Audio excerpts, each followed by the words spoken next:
नमस्कार दोस्तों, Mikao energy world से मैं हूं सरबजीत। उम्मीद करता हूं कि आप सब बहुत अच्छे से और खुश होंगे।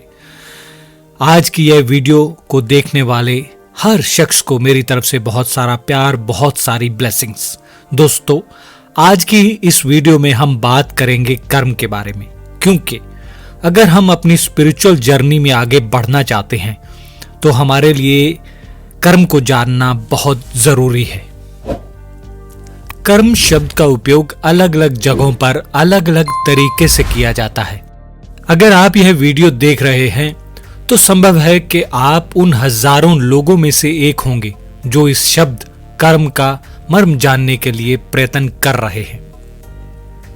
दोस्तों, हमारे जीवन में किस तरह से हमारे इरादे, हमारी इच्छाएं और हमारी भावनाएं हमारे आचरण को और हमारी क्रियाओं को प्रभावित करते हैं और कैसे इन सब का संबंध कर्म से है। संस्कृत भाषा में कर्म का अर्थ है कार्य या क्रिया। वे सारी क्रियाएं जो न सिर्फ हम शरीर द्वारा करते हैं लेकिन अपने मन और वाणी द्वारा भी करते हैं, उसे कर्म कहते हैं। कर्म को भूतकाल का प्रतिसंपंदन और भविष्यकाल का कारण भी कहा जाता है। रोजमर्रा की सामान्य क्रियाएं जैसे काम पर जाना, अच्छे काम करना, दया करना, किसी पर दया दिखाना, सामान्य तौर पर इन सब को भी कर्म ही कहा जाता है। हमारी आज की सभी क्रियाएं पिछले जन्म के कर्मों के फल स्वरूप हैं। इसलिए हमारे जीवन में अभी आपको जो कुछ भी दिखाई देता है वह सब हमारे पहले के अभिप्राय का फल है, यानी कि हमारे पहले किए हुए कर्मों का ही फल है। हमारे कर्मों के कारण ही हम लगातार जन्मों जन्म के चक्कर में आते हैं। हमारे सभी सुख और दुख के अनुभव हमारे पूर्व जन्मों में इकट्ठे किए गए कर्मों का परिणाम है। कभी भी एक नकारात्मक क्रिया अन्य यानी कि दूसरी सकारात्मक क्रिया द्वारा मिटाई नहीं जा सकती। हमें इन दोनों के अलग अलग परिणाम भुगतने पड़ते हैं। आत्मा का अनुभव प्राप्त करने के बाद भी आप अभी की तरह ही अपना सारा व्यवहार करते हुए आनंद से रह सकते हैं। ज्ञान प्राप्त करने के बाद किसी भी प्रकार का कर्म बंधन नहीं होता और आगे चलकर केवल ज्ञान की ही प्राप्ति होती है और सब कर्मों के समाप्त हो जाने पर ही हमें मोक्ष की प्राप्ति होती है। कर्म का फल कोई सजा या इनाम नहीं है, लेकिन सामान्य तौर पर वह हमारे भीतर ही अभिप्रायों का फल है। जो कर्म बीज पिछले जन्म में बोए थे, उन कर्मों के फल इस जन्म में आते हैं।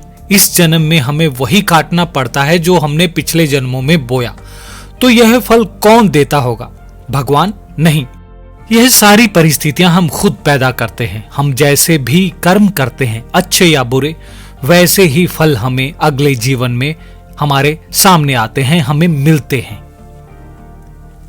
किसी भी प्रकार के काम या कर्म फल को भोगते समय हमारे भाव और खुद के स्वरूप की अज्ञानता ही हमारे नए कर्म होने का मूल कारण है।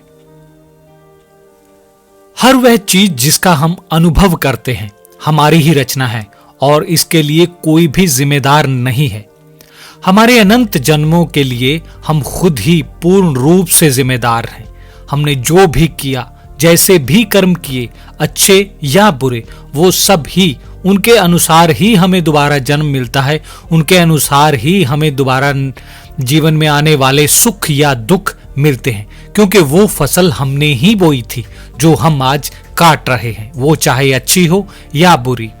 बहुत से लोगों का मानना है कि जीवन में वे जो कुछ भी अनुभव करते हैं वह सब उनका ही किया हुआ है, इसलिए वे उसे बदलने की कोशिश करते हैं, लेकिन उसमें असफल होते हैं, क्योंकि उसे बदलना उनके हाथ में नहीं है। फल को बदलने के बारे में सोचना सही है, लेकिन क्या इसके लिए वे स्वतंत्र रूप से सक्षम हैं? हाँ, सक्षम हैं, लेकिन कुछ हद तक। उनका अधिकतर नियंत्रण उनके हाथ में नहीं है। सिर्फ आत्मज्ञान प्राप्ति के बाद ही ऐसा संभव है, तब तक यह संभव नहीं है। अगर ऐसा है तो क्या मैं इस ज्ञान का उपयोग अपने लक्ष्य की प्राप्ति के लिए कर सकता हूं? मेरे कर्मों की कोई नकारात्मक असर होने से पहले ही क्या मैं उनसे मुक्त हो सकता हूं? क्या ऐसा हो सकता है कि मैं सामान्य रूप से अपना जीवन भी जीता रहूं और कर्म भी ना बांधूं और अपनी जीवन को भी आनंद से जी सकूं? क्या मैं अपने दूसरे जन्मों के कर्म बंधन से मुक्त हो सकता हूं? इन सभी प्रश्नों का उत्तर जानने के लिए हमें कर्मों के बारे में बहुत गहराई से जानना पड़ेगा। तभी हम गहराई से कर्मों के बारे में जान पाएंगे और पिछले जन्म के कर्मों से मुक्त भी हो पाएंगे। दोस्तों, कर्म के सिद्धांत को समझने से ही हम लोग कर्म के विज्ञान और उसकी क्रियाविधि को समझ सकते हैं। लेकिन फिर शायद हमारे मन में एक और प्रश्न आ जाएगा कि मोक्ष तक पहुंचने की यात्रा कैसे शुरू करें और अपने शाश्वत सुख को पाने की यात्रा का पहला जरूरी कदम है खुद को जानना, और खुद को जानने के लिए जरूरी है ध्यान, साधना। और अगर ध्यान और साधना को आपने अपने जीवन का एक हिस्सा बना लिया तो समझ लीजिए आपने मोक्ष के उस रास्ते पर चलने की शुरुआत कर दी। उम्मीद करता हूं कि आपको आज की वीडियो अच्छी लगी होगी और कुछ ना कुछ आपकी लाइफ में बदलाव जरूर आएगा इस वीडियो को सुनने के बाद। दोस्तों, अगर वीडियो अच्छी लगी तो शेयर करें, लाइक करें और इस चैनल को सब्सक्राइब करें, क्योंकि आपके एक सब्सक्राइब बटन दबाने से हो सकता है किसी दूसरे का भला हो जाए। क्योंकि इस चैनल की सारी कमाई सिर्फ और सिर्फ ऐसे लोगों के लिए यूज की जाती है जो लोग बहुत लाचार हैं, जो दवाई नहीं ले सकते, जिनके पास खाने को पैसा नहीं है। कुछ ऐसे मजबूर लोगों की मदद के लिए ही ऐसी इस कमाई को यूज किया जाता है। तो ज्यादा से ज्यादा इस सब्सक्राइब करें ताकि ज्यादा से ज्यादा लोगों की मदद हो सके और आप भी इस पुण्य के भागीदार बने।